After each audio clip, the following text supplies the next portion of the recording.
Important जो person मुझे लगता है आज के दिन रहेंगे हमारे टैक्स एक्सपर्ट रहेंगे। बहुत उम्मीदें आएंगी और जो हम लोग नहीं डिकोड कर पाते हैं सर, मुझे लगता है कि शायद स्लैब लैब तो बाद में, कम से कम सिस्टम इतना हल्का हो जाए कि मेरे को सीए की हेल्प नहीं लेनी पड़े कि देख लो क्या करना है। मतलब आपके बिजनेस नहीं खाना चाह रहे, पर फिर भी मतलब बेसिक अगर किसी की सैलरी है और वो रेगुलर बेसिस पर अपना आईटीआर फाइल करना चाहता है तो उसके लिए दिक्कत नहीं है। शॉर्ट में बताएंगे, हमारे पास टाइम कम है, कि क्या मेजर एक्सपेक्टेशन करनी चाहिए सरकार को रिलीफ के तौर पर। देखिए, पहले तो आप मेरी नौकरी मत खाइए प्लीज। सीए को सीए का काम करने दीजिए, नो डाउट अच्छा करने दीजिए। आपने एक्सपेक्टेशन की बात की तो बिल्कुल वो पहले इस बात का अंदेशा हो चुका है और आप और मैं भी शो कर चुके कि अब जो ये बजट है इसमें भले ही टैक्सेस में क्या बदलाव होगा वो तो बाद में देखते हैं, पर कम से कम सिंप्लीफिकेशन की पूरी उम्मीद कर रहे हैं। आसान हो जाएगा, एक आसान भाषा में पढ़ा जाए, जिसके लिए आपका चैनल भी जाना जाता है कि आप जो मोटा मोटी शब्दों से बात करते हैं कि एक आम आदमी को आपकी भाषा समझ आती है।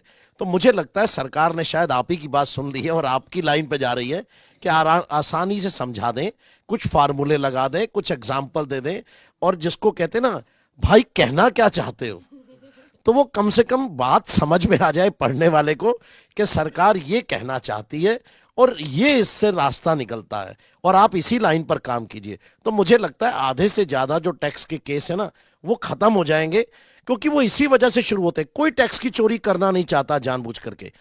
ये गलतियां होती हैं, टेक्निकल मिस्टेक है, समझने में गलती होती है। वो कहना कुछ चाहते हैं, मैं कुछ समझता हूं, तो अपने अपने तरीके से चलते हैं।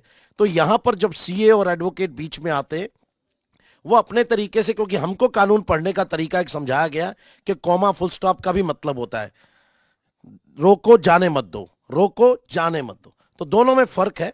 तो जब उस फर्क को देख करके समझ आएगा, और बाकायदा एग्जाम्पल फार्मूले जैसा उन्होंने कहा हम देंगे। देखिए, हम उम्मीद कर रहे हैं अभी आना चाहिए। तो टैक्स के रेट तो कम होने ही चाहिए, वो तो मैं भी आप ही की तरह सिटीजन हूं, मुझे भी टैक्स देना है, तो मुझे भी चाहिए। और मैं भी नहीं चाहता मैं किसी और सीए के पास जाके अपनी रिटर्न भरवाऊं। तो आपके लिए भी आसान हो जाए। बहुत सिंपल किया है पहले भी, और सरकार इस पर कर रही है। अभी मैं सुन रहा था, आप कह रहे थे कि माँ लक्ष्मी की कृपा बनी रहे, तो बिल्कुल मैं भी दुआ करूंगा कि माँ लक्ष्मी की कृपा हम सब पर बने। हम सब मिडिल क्लास नहीं, इस पूरे देश पर बने और सब बड़े हों। तो आसान